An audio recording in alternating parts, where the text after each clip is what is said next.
Hola a todos, soy María. Bienvenidos a mi canal. Bienvenidos a Archivo Criminal. Como siempre, antes de empezar, quiero daros las gracias por formar parte de esta familia. Hoy os traigo una brutal y despiadada serie de asesinatos sucedidos en Pakistán. Os invito a que me acompañéis a conocer los detalles de la historia y luego podéis dejar vuestros comentarios sobre el caso. Si el contenido os parece interesante e informativo, os pido que le deis a like, ya que de esta forma me estaríais ayudando. Sin más, vamos a dar comienzo al vídeo.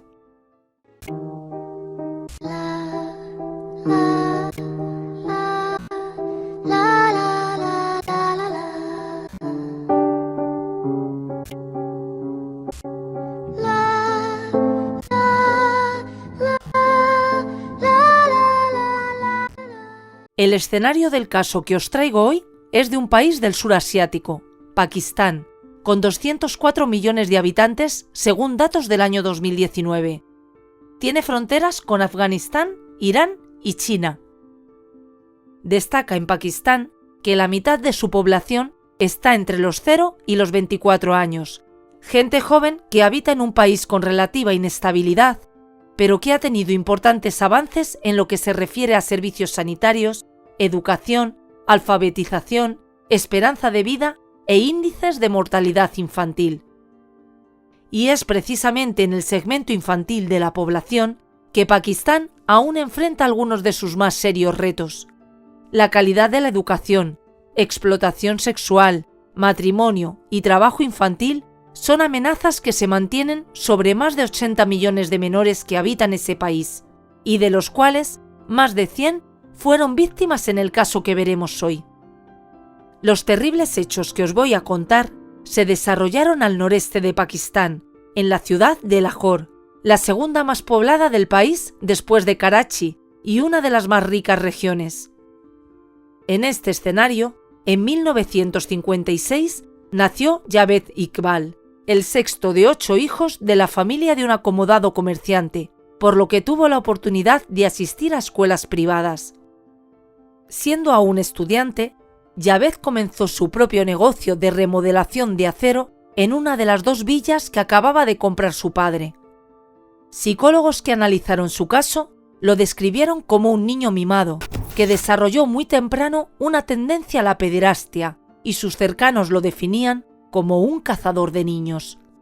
Encontrándolos en la calle mientras paseaba en su moto, contactándolos por correspondencia a través de revistas sobre niños, atraía a sus víctimas ofreciéndoles regalos, perfumes, billetes y lo que creyera que sería un buen anzuelo, logrando que algunos se fueran a vivir a la lujosa villa, sede de su negocio. Durante mucho tiempo, la familia de Javed hizo lo imposible para que el joven se casara con la esperanza de corregir su comportamiento, procurándole distintas posibles esposas. Finalmente, él accedería, pero a contraer matrimonio con alguien de su elección. Así lo hizo. Se casó con una joven de 17 años y tuvo un hijo en ese matrimonio que no duraría mucho tiempo.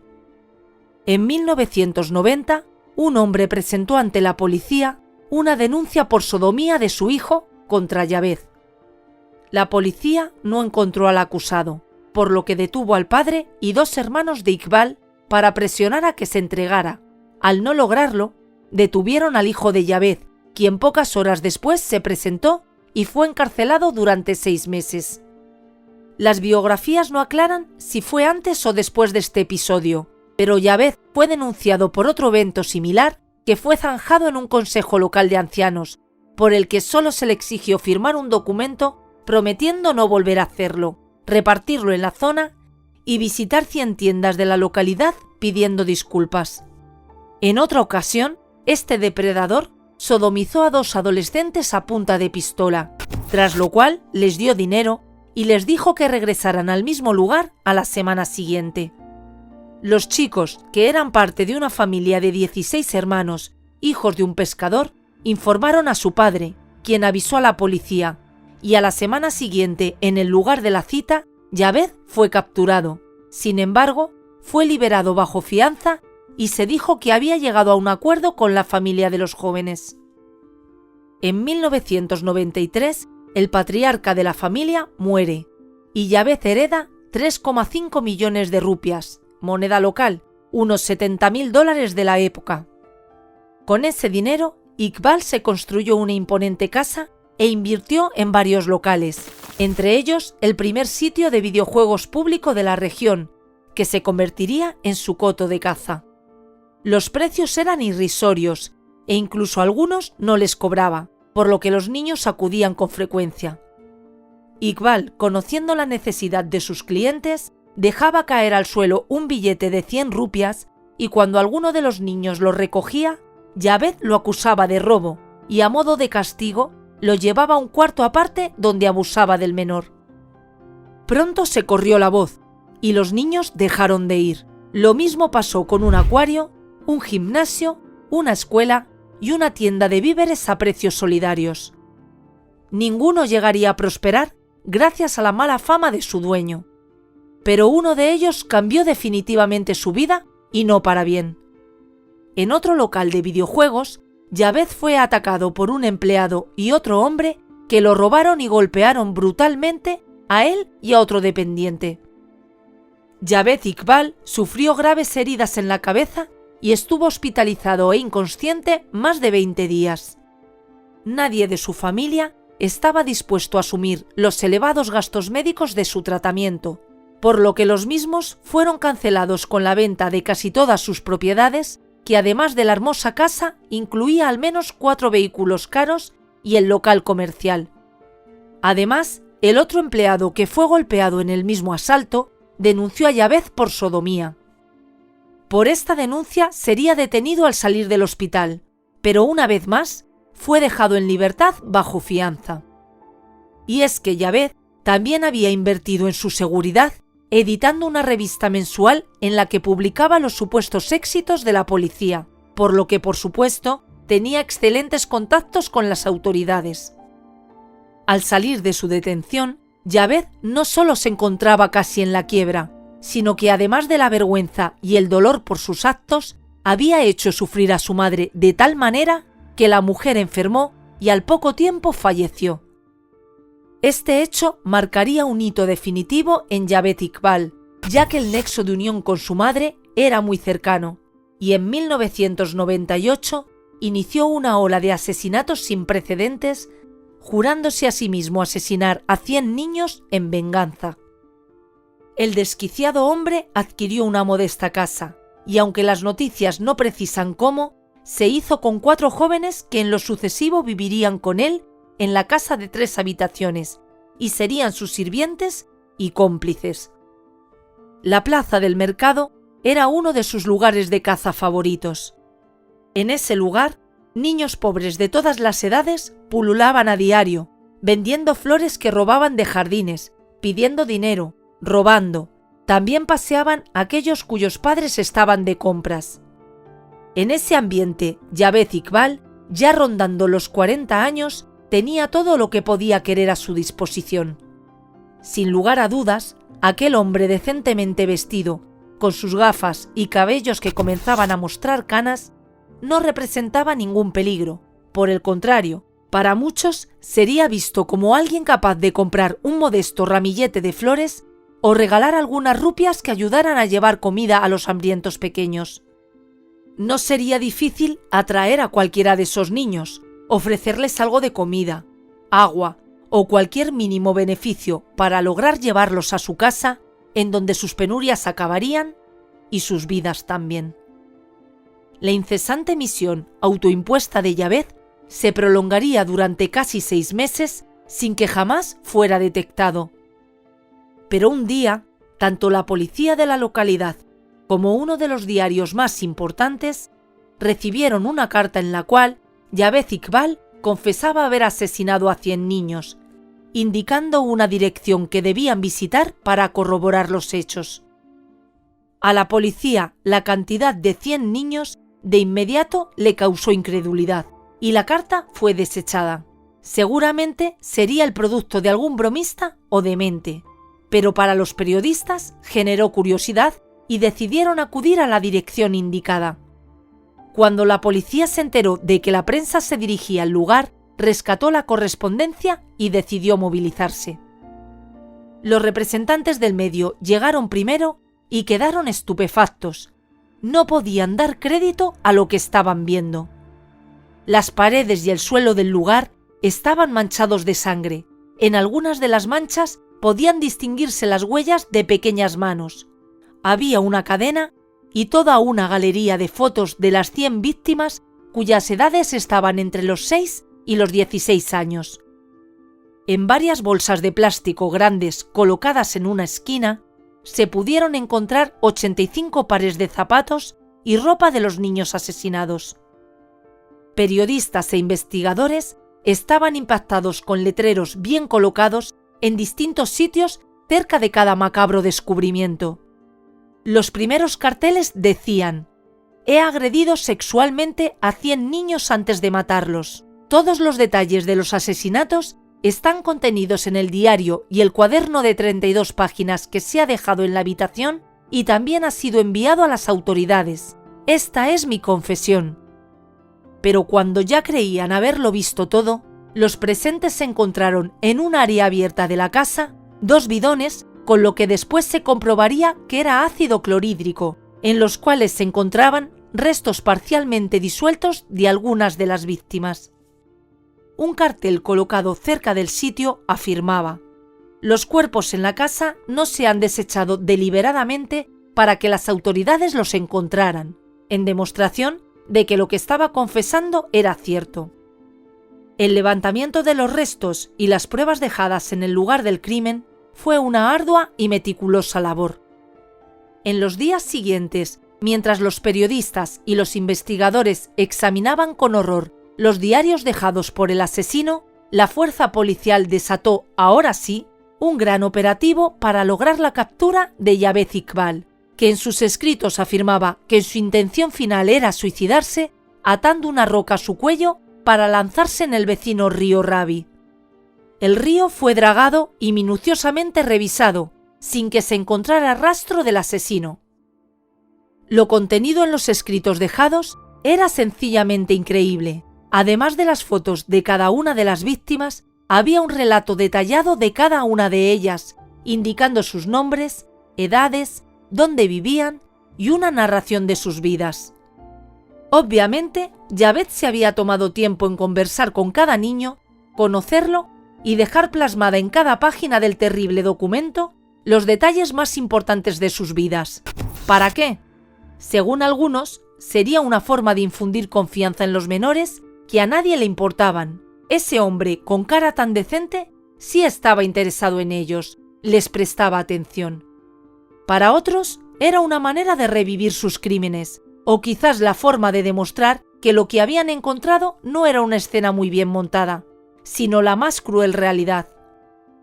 Pero Javed no solo documentó la vida de los chicos, sino también el proceso de los asesinatos. Primero habría suministrado un sedante a sus víctimas y cuando estuvieron lo suficientemente debilitadas, había abusado de ellas para luego, con la cadena dejada en el lugar, ahorcarlos hasta darles muerte. Después, los cuerpos eran descuartizados para ser introducidos en los bidones de ácido. Una vez que los restos eran disueltos por efecto del ácido, eran desechados. Javed afirmó que al principio el líquido era lanzado a una alcantarilla cercana, pero los vecinos comenzaron a quejarse por los fuertes y desagradables olores, por lo que en lo sucesivo, los líquidos fueron lanzados al río Ravi. El colmo del descaro retratado en las páginas dejadas fue jactarse de que eliminar los restos de las víctimas solo le costaba 120 rupias, unos $2,40.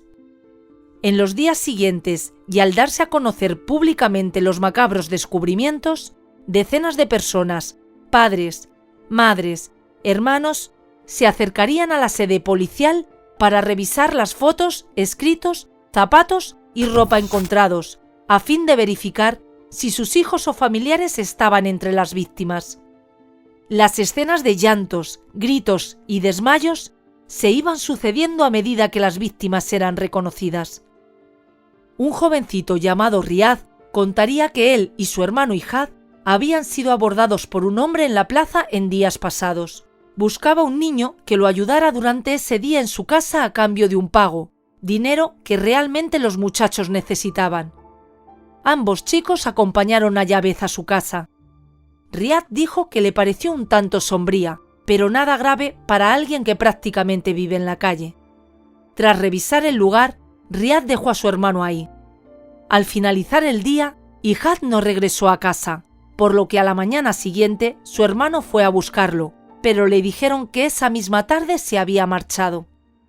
Riad encontró la foto de su hermano entre las presentadas por la policía. El niño se veía contento con una camisa azul y no la raída camiseta que tenía cuando lo dejó, la cual también fue hallada entre la ropa que estaba en las bolsas, así como la pulsera que Ihad llevaba puesta en el tobillo. La foto estaba identificada con el número 57, pero en la lista de víctimas dejada por Javed era el número 97. Sus restos estaban en uno de los bidones encontrados en la escena del crimen. Había pasado un mes sin que la policía hubiese podido dar con el paradero del brutal asesino. Fueron detenidos amigos y hermanos de Javed, pero en ese tiempo fueron identificados y capturados los 4 jóvenes ayudantes del hombre, 2 de ellos tratando de cobrar un cheque de viajero. Poco después se sabría que uno de ellos murió estando bajo la custodia policial. Según la información difundida, saltó por la ventana del 3er piso del lugar donde estaba siendo interrogado. Sin embargo, algunas fuentes afirman que la autopsia revelaba que el joven había sido fuertemente golpeado. De repente, la noche del 30 de diciembre de 1999, un hombre desarrapado, sucio y demacrado se presentó en la recepción del edificio que compartían el diario Daily Jang, publicación en idioma urdu, y el periódico The News, que publicaba en inglés. Ante la recepcionista, aquel hombre se identificó como Javed Iqbal, el asesino de 100 niños, y pidió que algún periodista lo recibiera, ya que venía a entregarse. Incrédula, la mujer se comunicó con la persona correspondiente. El periódico estaba en plena hora de cierre, por lo que pasarían 10 minutos antes de que un periodista bajara y quedara pasmado al ver a Javed, a quien sin duda invitó a entrar. Periodistas, al fin, no perderían la oportunidad de entrevistar al hombre más buscado de Pakistán, que había estado escondiéndose en cuevas y alcantarillas de la ciudad durante los últimos 30 días. En su conversación con los periodistas, que fue grabada, Javed afirmó que hubiera podido matar a 500 niños sin problemas de ningún tipo, pero se había prometido matar a 100 y no quiso violar eso. Sostuvo que su ira se desató cuando 2 jóvenes, que afirmó eran sus sirvientes, lo golpearon brutalmente, lo que había ocasionado que estuviese hospitalizado y perdiera todos sus bienes. La policía no hizo nada contra sus agresores y, por el contrario, lo acusaron de sodomía. Su madre sufrió y lloró hasta morir al ver su decadencia, por lo que se juró hacer que 100 madres lloraran por sus hijos sin que la policía pudiese hacer nada para vengarse. Los periodistas que registraron su confesión afirmaron que Javed jamás se arrepintió y solo afirmó que finalmente se sentía un hombre aliviado pese a reconocer que posiblemente sería condenado a la horca. Finalmente pidió que llamaran a los militares, ya que no quería entregarse a la policía, pues temía que lo asesinaran, y así se hizo. De esta forma, se puso punto final a la persecución policial más grande en la historia de Pakistán. 2 meses después, en febrero del año 2000, Javed Iqbal y sus 3 cómplices fueron formalmente acusados y llevados a juicio en marzo, que al contrario de los tradicionales procesos judiciales que se llevaban a cabo a puerta cerrada y con total hermetismo, en este caso los medios de comunicación estuvieron presentes y la plaza frente al tribunal permaneció abarrotada de gente a la espera de la sentencia del monstruo. Los 3 jóvenes acusados de complicidad en los terribles hechos fueron vistos llegando al lugar sonrientes y hubo reseñas de prensa que afirmaron que en algún momento los vieron con un recorte de periódico donde aparecían sus fotos y se las mostraban alegremente entre ellos. Sorpresivamente, Javed Iqbal, que hacía días no había tenido el más mínimo pudor en declararse responsable de los asesinatos, en el tribunal sostuvo que todas las pruebas dejadas habían sido un montaje elaborado con el que buscó poner en evidencia los peligros que enfrentan los niños pobres, fugitivos de casas humildes, que se convierten en víctimas de personas malvadas, y que su intención había sido demostrar que el sistema era corrupto e ineficaz.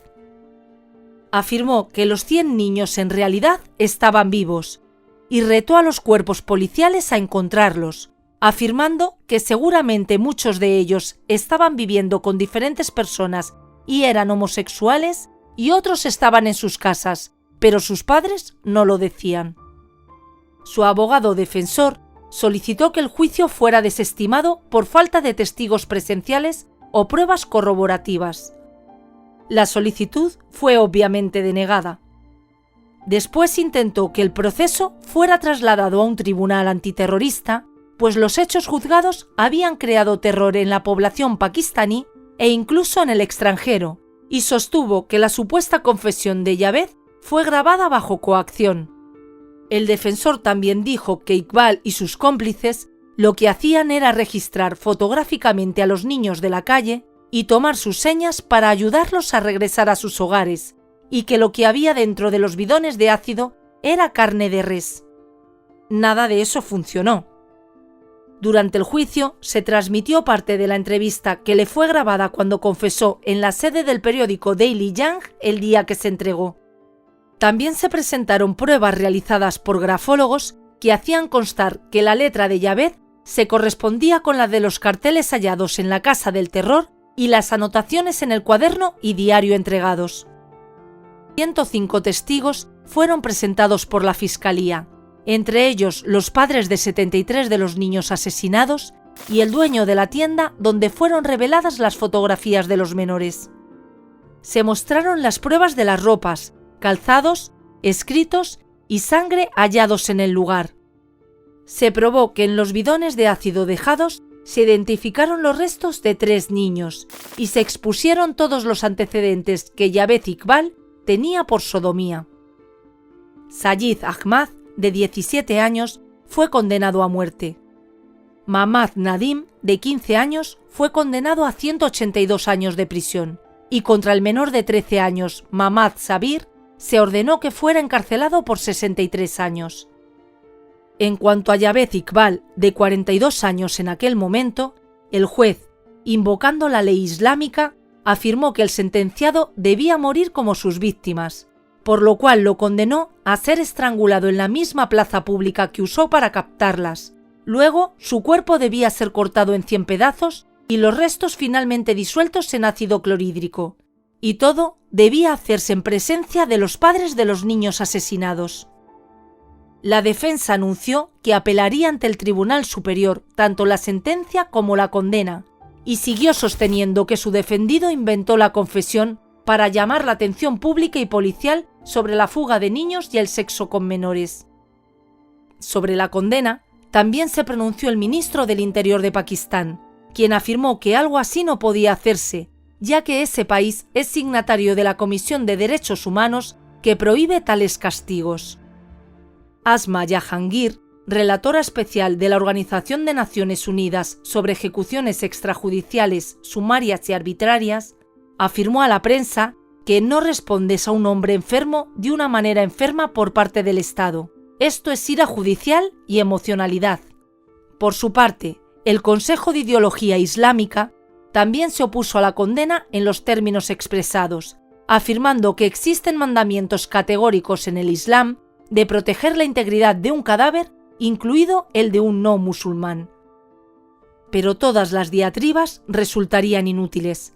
En la mañana del 8 de octubre de 2001, 4 días antes de que el tribunal decidiera sobre su apelación, Javed Iqbal y su cómplice Sajid Ahmad fueron hallados muertos en sus respectivas celdas, que se encontraban una al lado de la otra.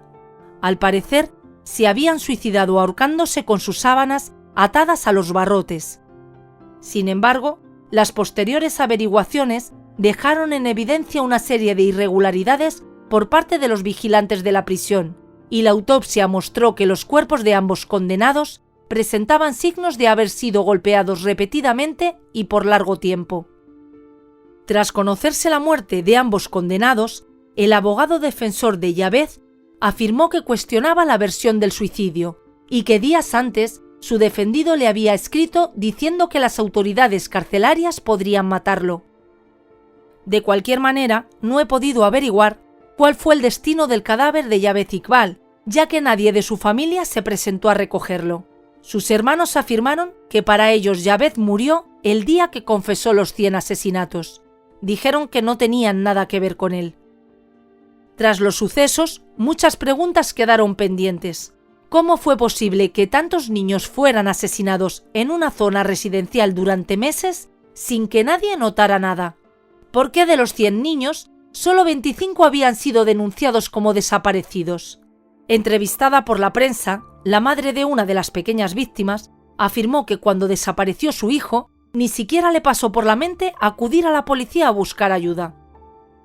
Según Irfan Hussain, columnista del periódico Dawn, la razón por la que los padres no denunciaron las desapariciones es que tenían miedo de tener algo que ver con la policía, ya que, según dijo, la mayoría de los que se ven obligados a entrar en contacto con nuestros policías, 9 de cada 10 veces, son sacudidos incluso cuando denuncian un delito, y afirmó que el único motivo por el cual se puso fin a la serie de asesinatos fue porque el propio Javed Iqbal llegó a la meta que se había fijado, le escribió a la policía y a la prensa y se entregó.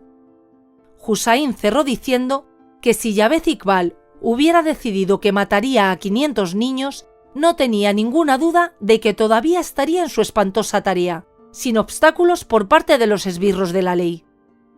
Por otra parte, según algunas informaciones investigadas, aunque el Corán prohíbe las relaciones homosexuales y es aún más severo cuando se refiere a la pedofilia, lo cierto es que muchos hombres mayores consideran a niños como sus amantes y sirvientes, y en algunas provincias de Pakistán, este tipo de relaciones incluso son una cuestión de orgullo o símbolo de estatus social. Según Irfan Hussain, lo sucedido en este caso pasa a diario en menor escala en otros lugares del país sin que ni siquiera se forme un comité de investigación. El silencio es el signo. Hizo la siguiente afirmación: hasta que estemos dispuestos a enfrentar las consecuencias de la rígida segregación sexual, la violación de los niños pequeños y la violencia concomitante continuará acechándonos. Y es que el primer paso para resolver cualquier problema en la vida y en el mundo es reconocer que el problema existe. Bueno, y hasta aquí la historia de hoy. Me gustaría que dejes tu comentario u opinión. Cuéntame qué opinas de estos atroces asesinatos. Antes de irte, te pido que dejes un me gusta. Y si este contenido es de tu interés, suscríbete si aún no lo estás, ya que trataré de seguir subiendo varios vídeos por semana. ¡Saludos!